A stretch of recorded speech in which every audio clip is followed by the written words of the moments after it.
Hello, good afternoon. Welcome back to my YouTube channel.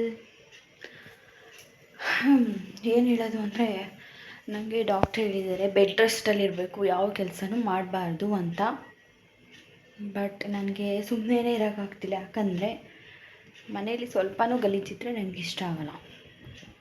ಹಾಗಾಗಿ ಬನ್ನಿ ತೋರಿಸ್ತೀನಿ ಏನಾಗಿದೆ ಅಂತ. ಇಲ್ಲಿ ನೋಡಿ ಎಷ್ಟು ಪಾತ್ರೆಗಳು ಬಿದ್ದಿದೆ ಅಂತ.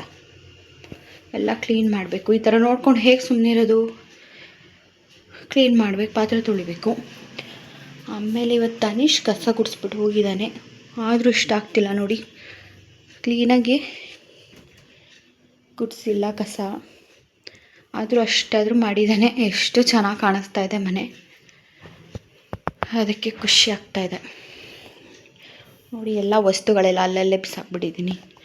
ಜೂಜು ಇಲ್ಲೋಡಮ್ಮ, ಜೂಜು ನೆನ್ನೆ ಚಿಕನ್ ತಿಂದ್ಲು, ಅವಳಿಗೆ ಮಂದಾಗ್ಬಿಟ್ಟಿದೆ. ಹಾಗಾಗಿ ಮಲ್ಕೊಂಡಿದ್ದಾಳೆ, ಆ್ಯಕ್ಟಿವ್ ಆಗಿಲ್ಲ. ಈಗ ಬೆಳಗ್ಗೆಯಿಂದ ಚೆನ್ನಾಗಿದ್ಲು, ವಾಕಿಂಗ್ ಹೋಗಿ ಬಂದ್ವಿ. ಇವಾಗ ನಿದ್ದೆ ಮೂಡಲ್ಲಿದ್ದಾಳೆ.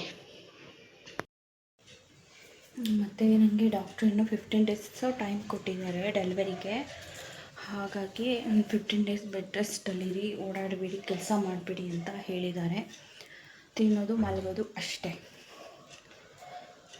ಹಾಗಾಗಿ 15 ಡೇಸ್ ಇದೆ. ಇನ್ನು ಸಖತ್ ಬೋರ್ ಆಗುತ್ತೆ.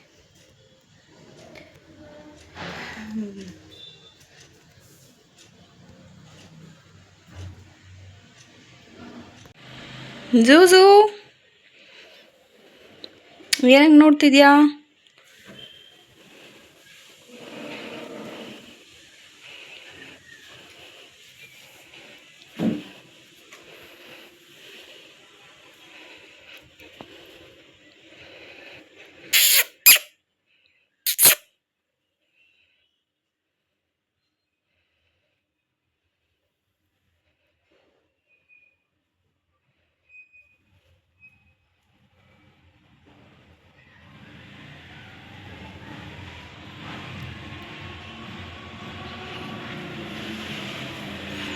ನನಗೆ ಈಗ 8 ತುಂಬಿ 9ಕ್ಕೆ ಬಿದ್ದಿದೆ. ಸೊ ನನಗೆ ಸೆಪ್ಟೆಂಬರ್ ತಿಂಗಳಲ್ಲಿ ಡೆಲಿವರಿ ಆಗುತ್ತೆ. ಕೃಷ್ಣ ಜನ್ಮಾಷ್ಟಮಿ ದಿನ ಪಾಪು ಅದು ಚೆನ್ನಾಗಿರುತ್ತೆ ಅಂತ ಆಸೆ. ನೋಡೋಣ, ಇದೆಲ್ಲ ನಮ್ಮ ಕೈಲಿಲ್ವಲ್ಲ, ಹಾಗಾಗಿ ವೆಯ್ಟ್ ಮಾಡಲೇಬೇಕು.